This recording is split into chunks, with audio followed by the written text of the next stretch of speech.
नमः शिवाय। हर हर महादेव। नमस्कार मेरे प्रिय श्रोतागणों। एक बार की बात है, परम ज्ञानी वामदेव जी के मन में संसार के कल्याण के लिए एक प्रश्न उठा। वे भगवान शिव के पुत्र अमृत के सागर और षडानन कार्तिकेय के पास पहुँचे। वामदेव जी ने बड़े ही आदर से कार्तिकेय जी के चरणों में प्रणाम किया और बोले, हे भगवान षडानन, हे महेश्वर के पुत्र, आप तो समस्त विज्ञान के स्वामी हैं। आपने पहले मुझसे कहा था कि प्रणव ओम के 6 प्रकार के अर्थों को जान लेने से मनुष्य को उसकी मनचाही वस्तु प्राप्त हो जाती है। हे प्रभु, कृपा करके मुझे विस्तार से समझाइए कि ये 6 अर्थ कौन कौन से हैं, इनका फल क्या है और माता पार्वती के लाडले पुत्र इन अर्थों को जानने से साधक को किस परम वस्तु की प्राप्ति होती है।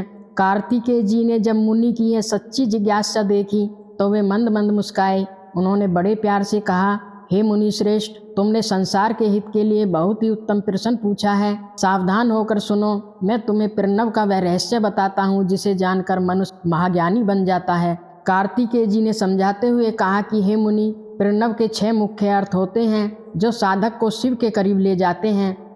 मंत्र रूप अर्थ, यह ओम का मंत्र स्वरूप है। यंत्र भावित अर्थ, जो उसकी आकृति को दर्शाता है।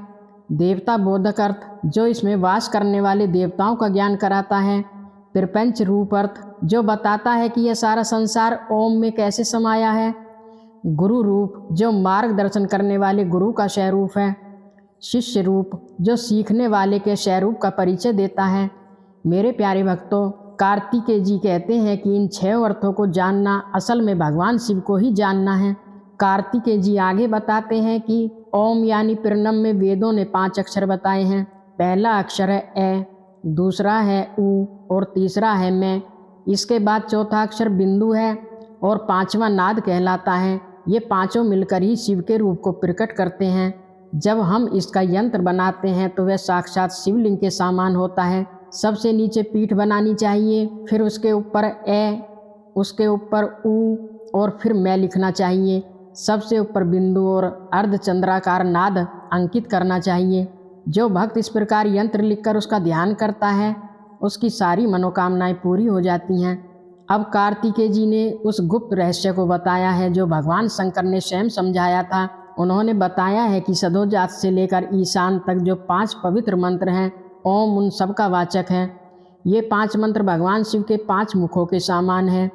ईशान रूप यानी आकाश तत्व, भगवान का यह रूप सबसे ऊपर है। यह हमारे सुनने की शक्ति यानी कान, हमारी वाणी, शब्द और अनंत आकाश को भी अपने भीतर समेटे हुए है। यानी हम जो भी पवित्र शब्द सुनते या बोलते हैं वह ईशान शिव की ही कृपा है।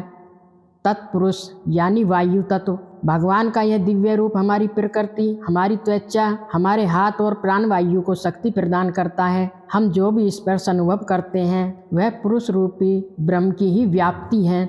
अघोर रूप यानी अग्नि तत्व, भक्तों हमारे भीतर का अहंकार, हमारे देखने की शक्ति, हमारे पैर, संसार के समस्त रूप और अग्निदेव, ये सब भगवान शिव के अघोर रूप से व्यापक हैं। यह रूप हमें शक्ति और तेज प्रदान करता है।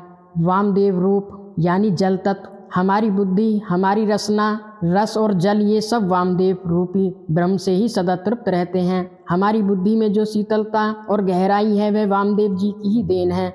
सदोजात रूप यानी पृथ्वी तत्व, हमारा चंचल मन, हमारी नासिका, गंध और यह विशाल पृथ्वी, ये सब सदोजात रूपी ब्रह्म की ही गोद में समाये हैं। कार्तिकेय जी कहते हैं कि भगवान शिव के 5 मुख्य कार्य हैं। सृष्टि, संसार का निर्माण करना। स्थिति, संसार का पालन पोषण करना। संहार, समय आने पर सब कुछ अपने भीतर समेट लेना। तिरोभाव, जीवों को माया के पर्दे में रखना ताकि वे कर्म कर सकें। अनुग्रह, अंत में भक्तों पर कृपा करके उन्हें मोक्ष प्रदान करना। जो साधक सच्चे मन से ओम की उपासना करते हैं वे उस परम पद को प्राप्त करते हैं जहाँ पहुंचकर जीव फिर कभी दुख के संसार सागर में वापस नहीं आता। वे महाप्रलय के समय साक्षात शिव के समान हो जाते हैं और दिव्य भोगों का आनंद लेते हैं। अंत में कार्तिकेय जी ने बताया है कि वह पूरा संसार शिव का ही विस्तार है। उन्होंने समझाया है कि हमारी बुद्धि, वाणी, कान और आकाश, ये सब शिव के ईशान रूप में व्यापक हैं। हमारी त्वचा, हाथ और वायु तत्पुरुष रूप से व्यापक है। हमारी आँखें, पैर और अग्नि अघोर रूप से व्यापक हैं। हमारी जीवा और जल वामदेव रूप से व्यापक हैं। हमारा मन, नासिका और पृथ्वी सदोजात रूप से व्यापक है। इसका अर्थ है मेरे भक्तों की हमारे भीतर और बाहर जो कुछ भी है वह सब शिव ही है।